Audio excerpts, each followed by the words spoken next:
Another story that we want to get into, John, that you kind of brought to our attention actually in the last day or so is well, there's going to be a lot more discussion around this, and there are still plans to put in place, but it kind of essentially revolves around protecting those people who want to speak out about human rights abuses, which is in Latin America and across some of the countries in your part of the world, John, a really, really big issue.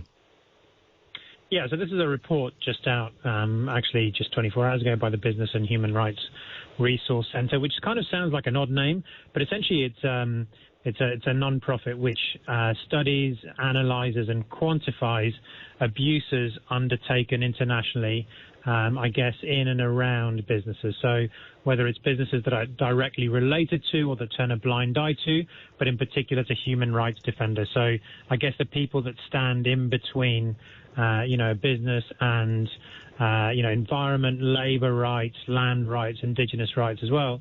And the fact that these people have an increasing risk of attack and intimidation. And so from 2015, the Business and Human Rights Resource Center has been measuring and quantifying what's been taking place internationally. And for sure, as you say, Latin America is one of the most egregious examples of deaths of indigenous protectors, land rights protectors, etc.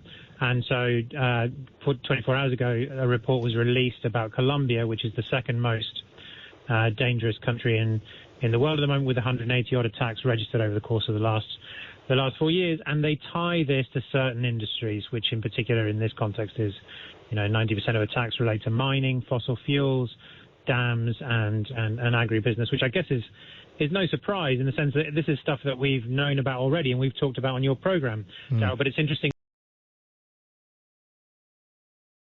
to get the backup stats, which really put this in a fixed frame. And I guess also important to say, nobody's saying that these companies are directly. I mean, in some cases, I think they probably are responsible directly for these attacks on these people. But on the whole, the problem is that the Business and Human Rights Resource Center are underscoring is that there is a climate right across these countries in which extractionist tendencies and business profit over human rights and land rights is allowed and exacerbated, and the fact that these companies turn a blind eye to this. And for sure, I mean, these human rights defenders at the very least are intimidated, suffer arbitrary arrests, but that moves on into beatings and sadly killings too.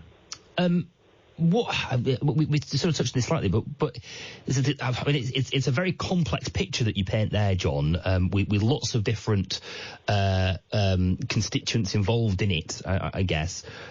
I know this is going to be debated at more length, and there's going to be a bigger, wider conversation about this. But when it comes to actually tackling it and changing those behaviours and those attitudes and creating a safer environment for people to do and say what they need to do, it feels like a real uphill struggle, that.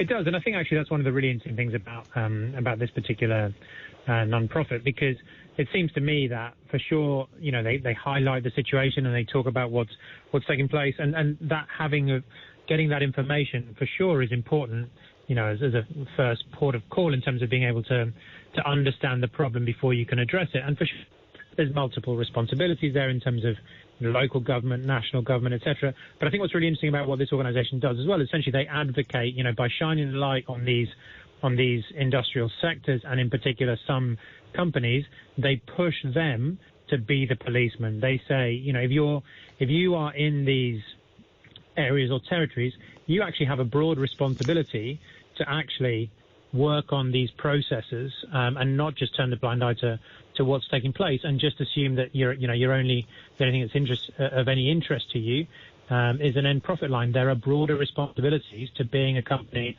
wherever you are, let alone in these particular complex areas.